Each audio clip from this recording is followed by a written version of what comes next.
Well, I was on the fence, but now it looks to be a definite buy for me. Hello, this is Mara Jade, and I'm here with another video, and I was tipped off to this article from Kotaku by Lethal Lightning, and it is entitled, Hogwarts Legacy Lead Designer Used to Run Anti-Social Justice YouTube Channel. Yes, you read that correctly, folks.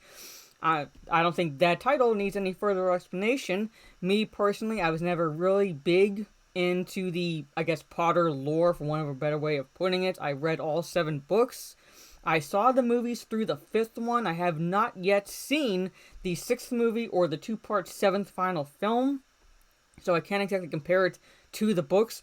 Overall, I enjoyed them, but it never really clicked to go as far as remembering everything about the Harry Potter universe. Pretty much. I know the gist, I know the basics, I took the house test and I'm a Slytherin, proud Slytherin, but never really got too deep into the actual, universe behind everything, but a lot of people have, and maybe this will make sales just skyrocket, who knows, but let's dive into this article so we can get an idea of what the actual situation is. So without further ado, let's dive into it. Okay. Troy Levitt is a lead designer at Warner Bros. Development studio Avalanche Software, currently working on controversial Harry Potter game Hogwarts Legacy. This game, it is only controversial because of one thing, essentially. One thing J.K. Rowling had the audacity to say, and that is, only women have periods. And that is the controversy, folks. Nothing to do with the game itself. It has everything to do with the Twitter outrage mob that went after J.K. Rowling and who tried to cancel her. Yes, even though she is one of them, they tried to cancel her. They literally eat their own. He also ran a reactionary YouTube channel focused on attacking feminism and social justice for over a year. Attacking has become code for criticizing. That's what it's become, folks. Whenever you see this, chances are, most of the time, and when I say most of the time, I mean 99.9999999% of the time, it's just offering constructive criticism. It is just criticizing something about feminism or social justice. We live in a society now where you cannot offer constructive criticism. This information was first provided by Did You Know Gaming contributor Liam Robertson, who highlighted the channel Friday evening on Twitter. An accompanying screenshot shows a small portion of Levitt's YouTube channel with video titles such as The Injustice of Social Justice, In Praise of Cultural Appropriation, and Are Thought Crimes Becoming Real? The latter a reference to George Orwell's dystopic sci-fi novel 1984. Oh, the inhumanity! Guess when we're living now? Guess what we're living now? We're living fucking 1984! Have you not been following the news? You know what? I'm not gonna ask that question, because obviously Kotaku has not been following any events. Since they have, they've been ignoring them, because they would know thought crimes are essentially becoming real. Right-wing commentators, I love how they just attribute it to just right-wing, even though most people with common sense can fucking see this. Often use the book's authoritarian Big Brother government as a comparison point in their criticism, likening the fictional surveillance state to real-world equality movements. We are living in fucking 1984 now, Kotaku. Pull your heads out of your asses. I know that's your safe space, but just come up for air every once in a while, and maybe you can actually see what's going on. Could you do that, please? Once in a while? Among Levitt's other videos are lengthy defenses of both John Lasseter, the Pixar co-founder who left his position at Disney in 2017 after allegations of sexual misconduct, and Nolan Bushnell, the Atari co-founder who Kotaku's reporting found to have fostered a toxic work environment for women. Okay, I'm not really going to comment on the John Lasseter portion, but the Nolan Bushnell one, especially when they reporting fostered a toxic work environment for women. I love how you focus on there when there's just as much proof. When I say proof, I mean legitimate proof that there were toxic work environments as, shall we say, Naughty Dog, that you conveniently ignored? You know how when Neil Druckmann pushed out Amy Hennig, the woman we can attribute the success of the Uncharted series, or most of the Uncharted series, to. Yes, she was pushed out, forced out by Neil Druckmann, a feminist ally, a male feminist, and there have been reports of toxic work environments at Naughty Dog, but you conveniently ignore that, and you only focus on the toxic work environments to women. Most of the time, no proof whatsoever, no legitimate proof whatsoever, just perception, just whatever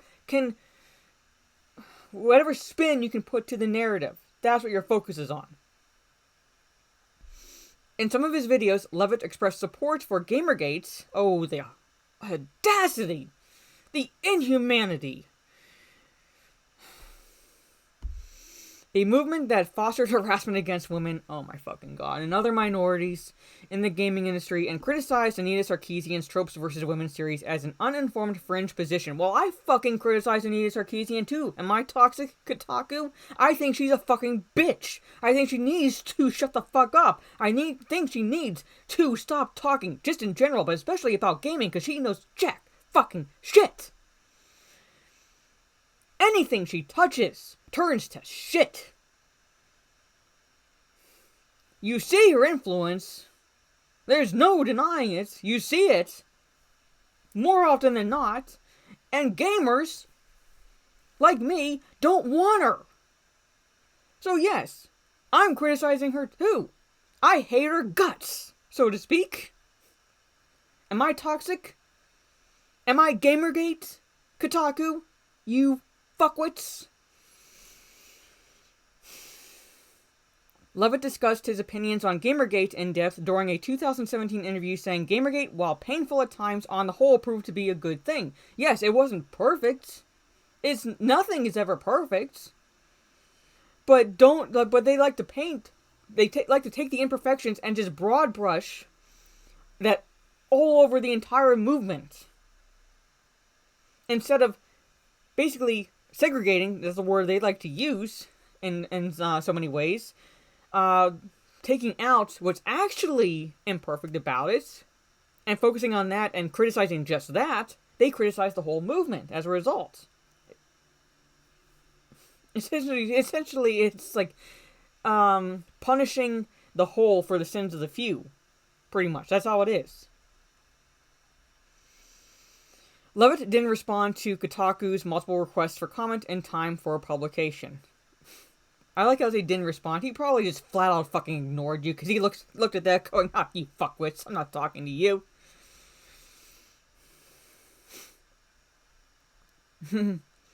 A veteran developer, Levitt got his start as a consultant on games like 1996's Twisted Metal 2 and 1997's Jet Moto 2, eventually moving on to a long stint at Disney. He contributed to a variety of licensed games and directed several Disney Infinity expansions before leaving the company in July 2016. You know what? Given the interview that Gina Carano currently did, I would like to pick his brain also, like what the work environment at Disney was. Levitt published his first video to his YouTube channel in September 2016, sharing a steady stream of content until his last upload in May 2018. It's since accrued over 24,000 subscribers and 2 million total views. While the channel hasn't been active recently, Levitt's Twitter profile still links to it alongside his status as Hogwarts Legacy developer. In one video, Levitt claims that he made his employers at Warner Bros. Aware of the channel after being hired at Avalanche Software in February 2018, and that they didn't seem too worried about its content. I imagine basically, it's like, even if they had any concerns about the content, it was more likely, like, as long as it doesn't impact your work, as long as it doesn't bring anything negative back onto the company, so to speak, I'm pretty sure, like, yeah, that's probably what they said. Just, like, keep your work and whatever YouTube channel you have separate. Don't exactly, basically, essentially, his views are not the same views as his employers. That's like, you remember that message that likes to pop up every now and then, like whenever people express an opinion, and they're like, my views are not exactly the views of whomever's hiring me. So there it is. I'm pretty sure that that's what exactly happened. Some of you have expressed that, due to my commentary on some game industry controversies and my sympathies for the Gamergate movement, that I might have a difficult time should I ever want to return to professional game development, Levitt said. I'm happy to say that even though I disclosed my YouTube channel to Warner Brothers Games, it didn't appear to be an issue for them. Not that they endorse anything that I've said, like I said, basically. Just don't let it impact your work here and don't let it come back on us.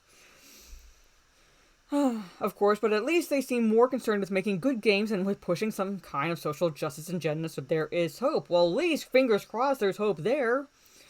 For all I know, his employers could be fucking left-wing. I don't care, as long as they keep their politics out of a game that does not at all need or should have politics in it.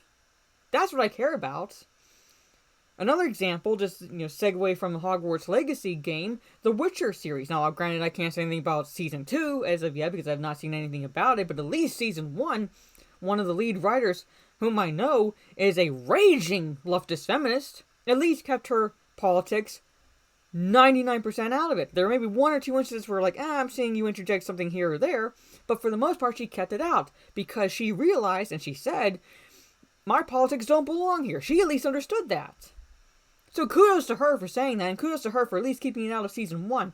Let's see if she continues in Season 2. But as long as, this game does that, like I said, a definite buy for me.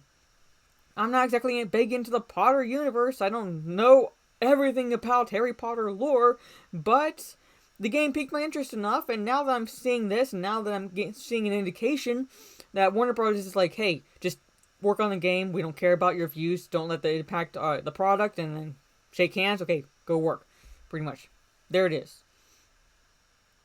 Warner Brothers declined to comment when contacted by Kotaku for a statement on Levitt's views and involvement with Hogwarts Legacy. I don't want them to comment, and if they do comment, I want them to say the same thing essentially here. All that matters is making good games. It does not matter what he does on his YouTube channel as long as it does not impact, as long as it does not affect the product. If they say anything, that's all they should say, and then move on. Hogwarts Legacy has already drawn concern from fans. Actual fans, who can separate what someone says from the product, and who don't try to cancel anyone. Those are the fans that are getting the game. The fans that you're talking about here, the Twitter outrage mob, the social justice warriors who believe in feelings over facts, who eat their own, are not genuine fans. They're fans in whatever product supports their narrative. And if it doesn't support their narrative, they're not fans. And if someone steps out of line and says something wrong, like what J.K. Rowling did, they need to be punished. They need to be canceled. Genuine fans, not fanatics, don't do that shit. Controversy around its source material, J.K. Rowling first established the Harry Potter universe, a multimedia franchise known today as the Wizarding World, with her 1997 debut novel Harry Potter and the Philosopher's Stone. It's called Sorcerer's Stone here in America. The series has since gone on to spawn several more books, feature film adaptations, spin-offs, extensive merchandising, and even a stage play, making Rowling a multimillionaire in the process. On the back of this notoriety, the British author has waged a tireless campaign against transgender rights, which in turn caused both the developers at Avalanche Software and players looking forward to Hogwarts Legacy to express concern over her potential involvement with the game. The waging of a tireless campaign against transgender rights? Show me proof of that. Show me proof of that, because the only thing I ever fucking saw from the woman was her having the audacity to say only women have periods. That's it. She's literally one of your own, and she said something that you didn't agree with. That was it. That's all I saw. That's really all I saw. Nothing in her history has ever indicated that she was actively against transgender rights at all. Thank you for twisting that information, Kotaku. You proved once again what pieces of shit you are. And I'm not even a fan of the woman, and you have me defending her. Oh. In September 2020, Warner Bros. Added a section to the official Hogwarts Legacy FAQ explaining that Rowling is not directly involved with the game apart from providing the rights to her Harry Potter franchise. When contacted by Kotaku around that time, Warner Bros. Pointed us towards a statement the company gave to Variety in June 2020 concerning Rowling's anti-trans statements. Alright. The events in the last several weeks have firmed our resolve as a company to confront difficult societal issues, the company said. Warner Bros.' position on inclusiveness is well established, and fostering a diverse and inclusive culture has never been more important to our company and to our audiences around the world. We deeply value the work of our storytellers who give so much of themselves in sharing their creations with us all. We recognize our responsibility to foster empathy and advocate understanding of all communities and all people, particularly those we work with and those we reach through our content. I don't like the word inclusive, necessarily, because now that's become a buzzword. But at the same time, I don't have really an issue with that statement. I really don't have an issue, because it did not exactly bring up the statements that she said. It did not bring up anything specific to the situation as it was. They said we recognize fostering empathy and advocating understanding of all communities and all people. We deeply value the work of our storytellers who give so much of themselves in sharing their creations with us all. So basically, it's like, we value everyone who works for us regardless of where they stand. As so long as it's not exactly blatantly, legitimately, hate rhetoric, so to speak. I'm trying not to say so to speak so often, but that's essentially what it is. Like, genuine hateful rhetoric, not perceived hateful rhetoric, which is what SJWs mainly focus on. Later that month, Warner Bros. Interactive Entertainment president David Haddad reportedly told employees during a private Q&A that Rowling was entitled to express her personal opinion on social media. Boom! She's entitled to express her opinion. Do you have to agree with it? No. That's what's beautiful about opinions. They're subjective. Like I said, opinions are like assholes. Everyone has one. There it is. She's entitled to do it. As long as it does not affect the product. That's all that fucking matters. Guaranteed, most people working in the entertainment industry are left of center. I don't care. As long as they give me a good game, sans anything identity politics, anything socio-political. That's all I care about. You want to have political views opposite me? Good on you. Godspeed. I don't care. Don't tell me that I'm wrong for having my opinions. That's all I care about. Give me a good product. That's all I care about. That's all most people care about. They don't want to be preached to. They don't want to be told what they can and cannot say. That's the exact opposite of free speech, even though these SJWs like to say they claim to stand for it. Many fans have expressed concerns over Levitt's involvement with Hogwarts Legacy. Stop calling them fans. They are not. They are fanatics. And those fanatics were most likely never genuine fans to begin with. They most likely became fucking fans when J.K. Rowling came out and said, Dumbledore was gay. Even though there was no indication of that in the books whatsoever. That's probably when they became fans. Because they're, she's an ally. She's an ally. That's probably what they did. Since his YouTube history came up a few days ago, spurred on by the controversies already surrounding the upcoming game. Perceived controversies. Nothing controversial about the game itself, only perceived controversies with these fanatics targeting J.K. Rowling and what she had the gall to say. That's it! Kotaku, you are a piece of shit site. But thank you for giving me this content. Thank you for giving me these clicks. Several users on popular gaming forum Reset Era have asked moderators to ban Hogwarts Legacy discussion altogether due to both Rowling's influence on the franchise and Levitt's work as lead designer, a request moderators seem to be taking seriously. Well, I don't go on Reset Era. If they take it seriously, I'm not going on there, period. If they're going to ever take that seriously, if they're going to take the demands of quote-unquote fans to silence someone, then that's not free speech. That's not free speech. You don't have to like everything someone says. But that's the beauty of free speech. That is the beauty of it. Free thought, free speech. We used to believe in that. Not anymore. Video games are made by massive teams of people with vastly different backgrounds, yes, and viewpoints, yes, and opinions, fucking yes. Who the fuck cares? Really, as long as it does not in any way affect the product, as long as it does not in any way affect me, as long as it doesn't in any way affect anyone purchasing the game, who the fuck cares? Even as lead designer, it's very unlikely Levitt has single-handedly infected every aspect of Hogwarts Legacy with an anti-feminist agenda. I hope he fucking did. I really hope he fucking did. Just to spit in the eye of Kotaku. I hope there's a fucking anti-feminist agenda in there. I'm anti-feminist. I'm a woman.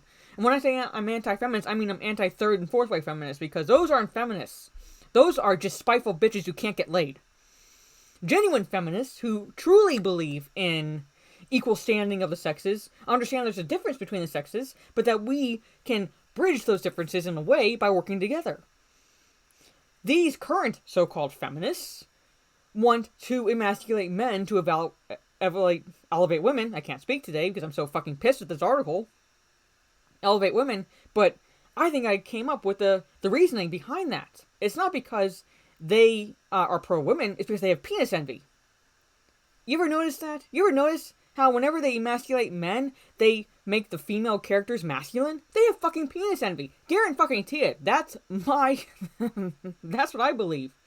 I believe that's the key right there. These so-called feminists have penis envy. I firmly believe that. It's showing more and more. Look at the design, shall we say, for Abby from Last of Us Part 2.